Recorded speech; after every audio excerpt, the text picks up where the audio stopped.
Alexander the Great, Julius Caesar, Genghis Khan, Napoleon Bonaparte. The end of the four great conquerors.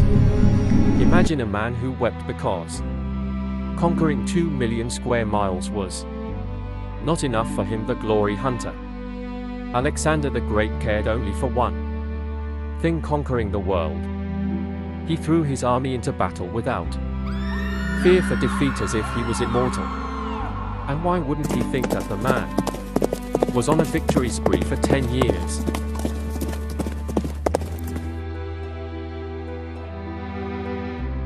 His men were tired and wanted to return home, so they could enjoy the luxuries they had won, but their king cared for no riches. He didn't even care much for ruling, only conquering. It was all going well for him until he hit a wall in India. Alexander lost many men while fighting Porus, his most challenging battle. He was reportedly wounded himself while his horse died in battle. He kept pushing his men, but across the river was another vast Indian army, refreshed and readied, while his men, tired and weak, they begged Alexander to call it a day, call it a campaign, or call it an empire, but return home. And for once, Mr. won't listen to anybody, was forced to comply. This was the beginning of the end for him. Infamous for his drinking habit, he went overboard one night and fell seriously ill. His opportunists quickly gathered to see their king and asked who shall his vast empire belong to. After his death, Alexander replied, to the strongest. This triggered a war between his generals, which lasted for almost 50 years. The Macedonian Empire was broken up into pieces before it even was a thing. But anyways, it was never about Macedonia in the first place for Alexander. It was only about Alexander. He got paralyzed and was pronounced dead by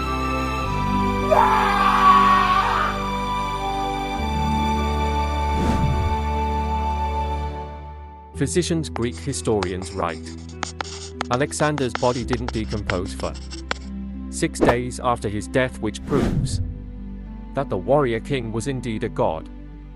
However, they failed to realize he wasn't dead to begin with. Modern-day scientists believe Alexander suffered from a neurological disorder which had put him in a coma. It is very possible that Alexander heard the plots of his men before he was buried alive.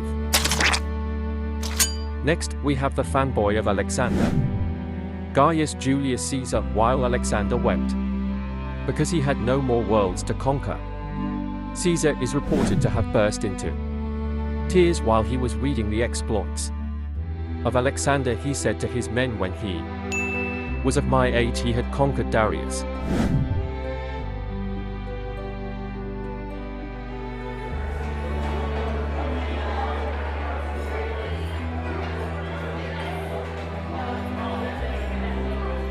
But up to now, nothing has been accomplished by me as his ideal was. Alexander, he turned out just like him, self-obsessed and narcissistic. Once he had gained significant power as a general and statesman, he undermined the Roman Republican system and declared himself dictator perpetuo, dictator in perpetuity. He wasn't shy about it either, as he is reported to have said, if you must break the law, do it to seize power.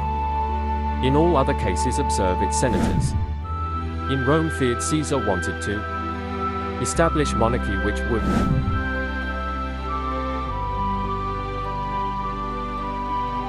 completely erode away their authority. On March 1544 BC, a group of 60 senators assassinated Caesar at the meeting of the Senate. Collectively, the group stabbed him 23 times to show how much they all loved him. The last thing Caesar saw was his own adopted son and trusted ally Marcus Brutus present among the assailants.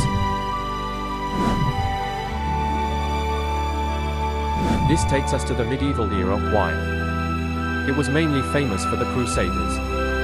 They got overshadowed by Genghis Khan, who emerged as the beast of the East. He managed to conquer twice as much land as Alexander and was determined to bring the whole world under one sword, but unlike Alexander or Caesar, he did not see himself as God or a Messiah. He knew he was a tyrant and boasted openly about it. In these words, the greatest happiness is to scatter your enemy, to drive him before you, to see his cities reduced to ashes, to see those who love him shrouded in tears, and to gather into your bosom his wives and daughters. There are several accounts of his death. Rashid Uldin writes he fell victim to the bubonic plague while Marco Polo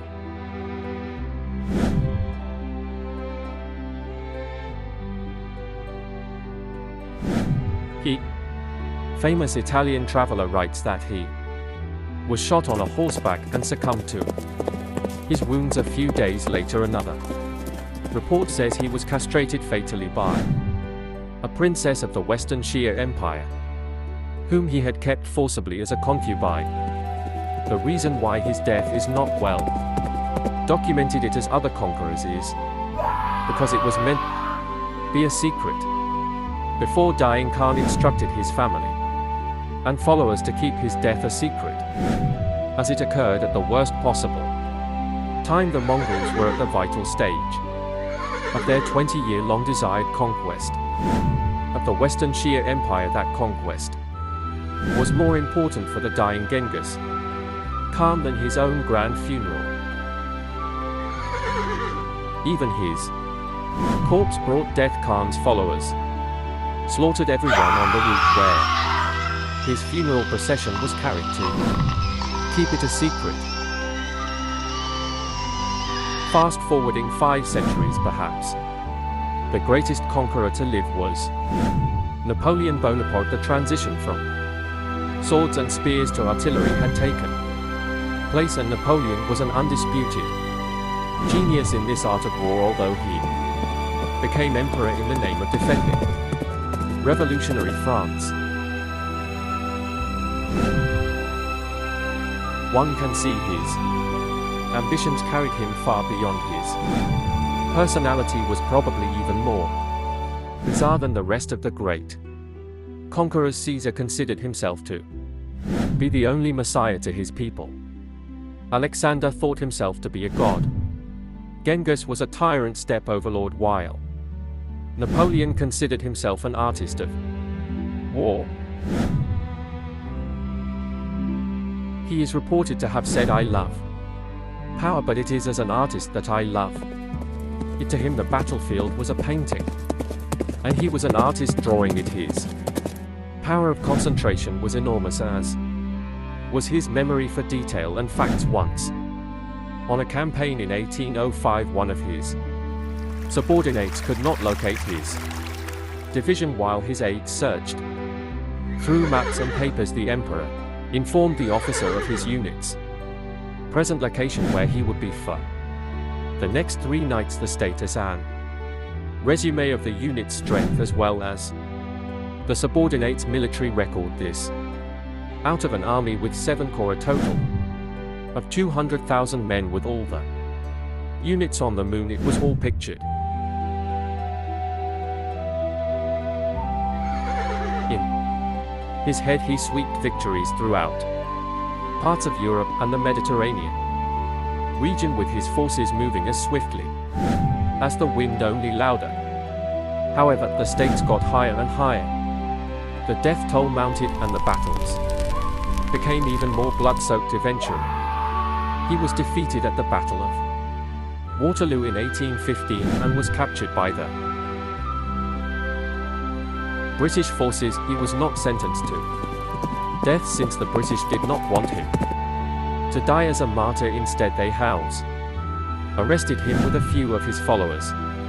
In a rotten bungalow, he lived the rest of his life in constant denial of his circumstances. When he held a dinner party, men were expected to wear military dress, and women appeared in evening gowns and gems, he wanted to feel like he was still ruling. Years of isolation and loneliness took a toll on him, and he finally died on the 5th of May 1821, making his last confession. France, the army head of the army, Josephine, he basically expressed everything dear to him: his country, his military career, and his wife Josephine. This was the end of the grateful conquerors. Someone among them died due to sudden illness, another was killed in trade by his own men, and Arrow took the better of Genghis Khan, while the artist died in captivity.